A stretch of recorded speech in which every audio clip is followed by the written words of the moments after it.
Bismillahirrahmanirrahim. Assalamualaikum warahmatullahi wabarakatuh. Perkenalkan, nama saya Heris, mahasiswa program Pasca Sarjana Universitas Muhammadiyah Makassar.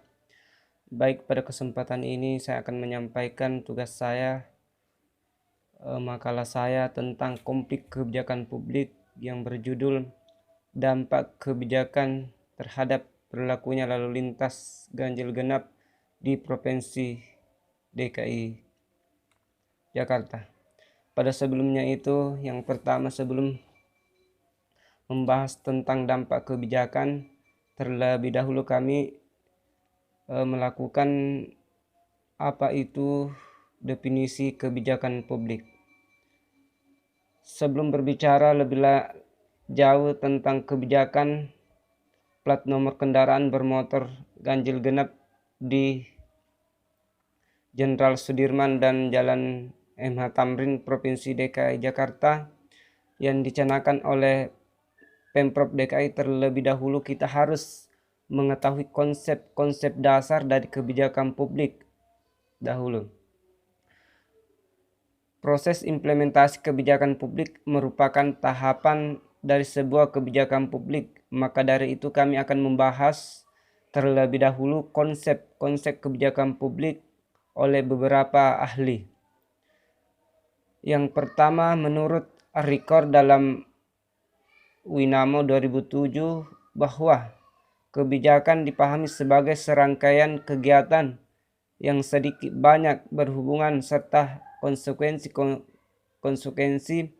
bagi mereka yang bersangkutan sebagai keputusan yang berdiri sendiri. Sedangkan menurut ahli kebijakan publik lainnya, yaitu Candler dan Plano dalam Winamo tahun 2017, mengatakan bahwa kebijakan publik yaitu pemanfaatan yang strategis terhadap sumber daya yang ada untuk memecahkan masalah publik atau pemerintah.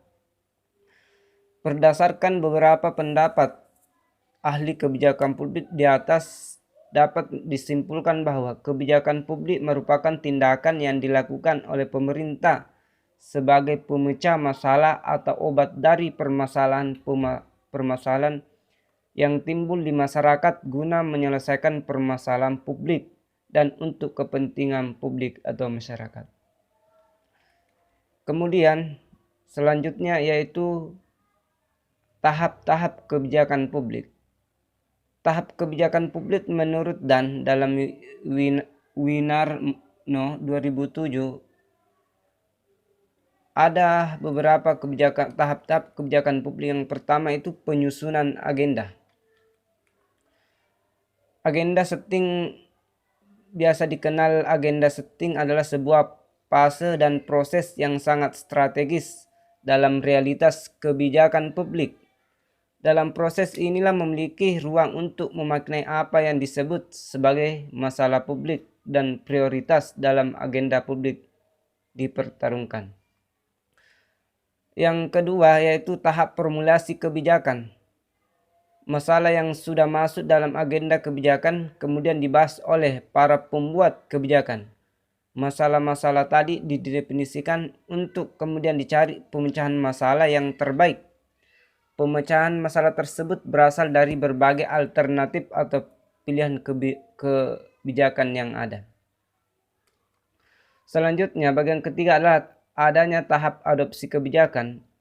Di tahap adopsi kebijakan ini merupakan tahapan di mana stakeholder atau otoritas yang membuat kebijakan mengadopsi alternatif kebijakan yang ditawarkan oleh para perumus kebijakan publik. Pada tahapan ini, otoritas yang mengambil kebijakan akan melihat analisis dan peramalan untuk mendapatkan alternatif kebijakan sesuai permasalahan dan tujuan dari kebijakan tersebut. Yang keempat adanya tahap implementasi kebijakan. Dalam tahap implementasi kebijakan ini, diadopsi yang telah disusun dengan secara sistematis dengan matang akan menjadi kebijakan, merupakan tahap merealisasikan adopsi kebijakan yang telah ditetapkan oleh stakeholder atau pemangku kepentingan. Bagian yang kelima yaitu adanya tahap evaluasi kebijakan. Secara umum, evaluasi kebijakan dapat dikatakan sebagai kegiatan yang menyangkut estimasi atau penilaian kebijakan yang mencakup substansi, implementasi, dan dampak. Dalam hal ini, evaluasi dipandang sebagai suatu kegiatan fungsional, artinya evaluasi kebijakan tidak hanya dilakukan pada tahap akhir saja, melainkan dilakukan dalam seluruh proses kebijakan. Selanjutnya, implementasi kebijakan publik. Implementasi sangat dibutuhkan dalam proses kebijakan publik. Tanpa proses implementasi, sebuah kebijakan akan terbuang secara sia-sia. Untuk mengetahui lebih lanjut apa itu implementasi, oleh karena itu akan diuraikan berbagai penjelasan implementasi menurut para ahli.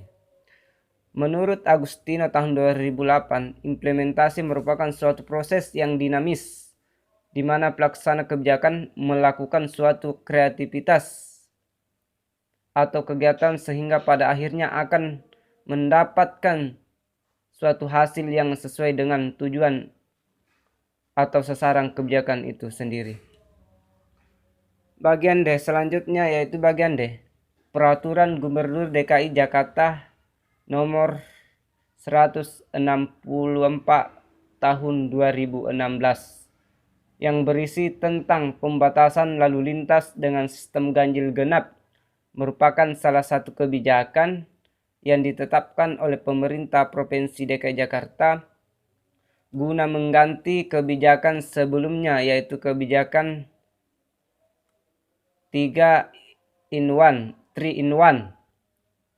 kebijakan 3 in 1.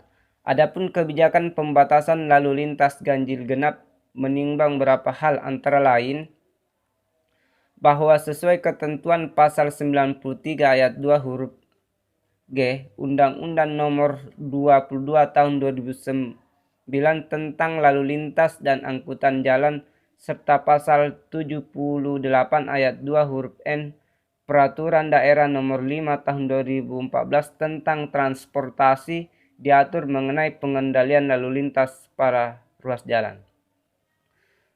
Yang kedua, bahwa sebagai salah satu bentuk pengendalian lalu lintas pada ruas jalan sebagaimana yang dimaksud dalam huruf A, telah dilakukan uji coba penerapan pembatasan lalu lintas dengan sistem ganjil genap pada ruas jalan tertentu yang dimulai sejak tanggal 27 Juli sampai dengan 26 Agustus tahun 2016.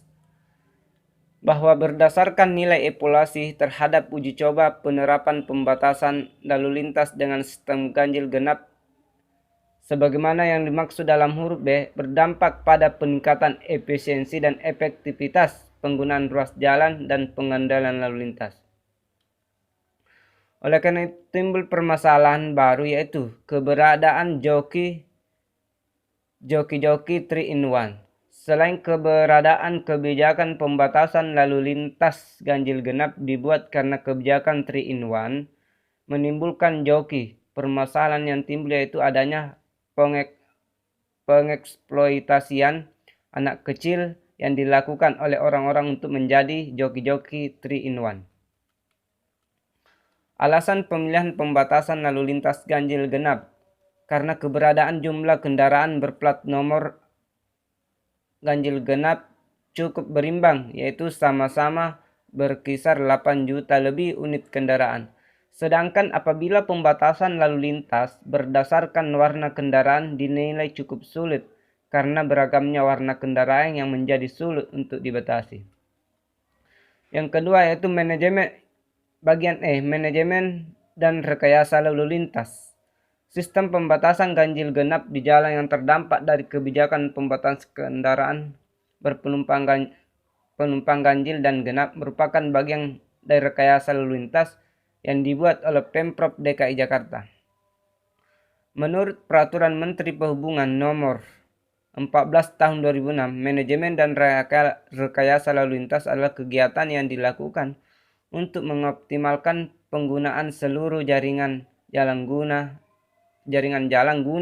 meningkatkan keselamatan, ketertiban, dan kelancaran lalu lintas. Adapun asumsi dasar.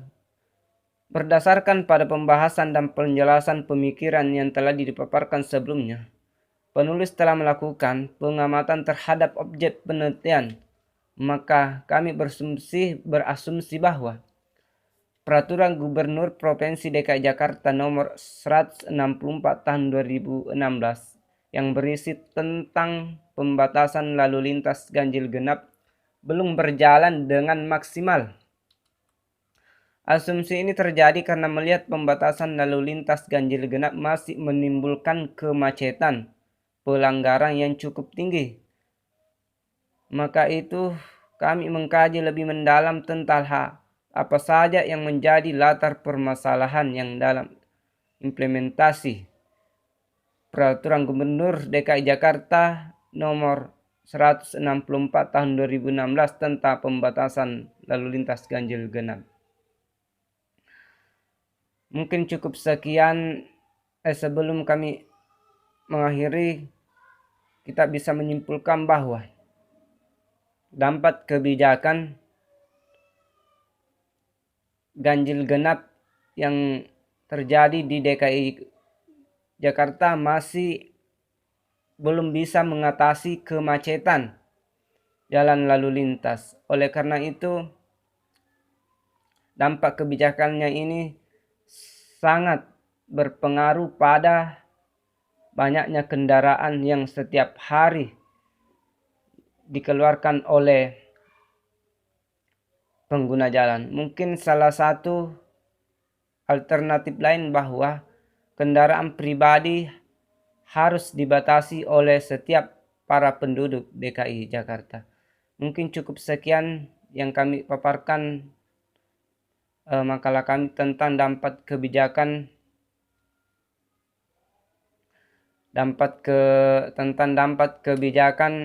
terhadap berlakunya lalu lintas ganjil genap yang ada di Provinsi DKI Jakarta.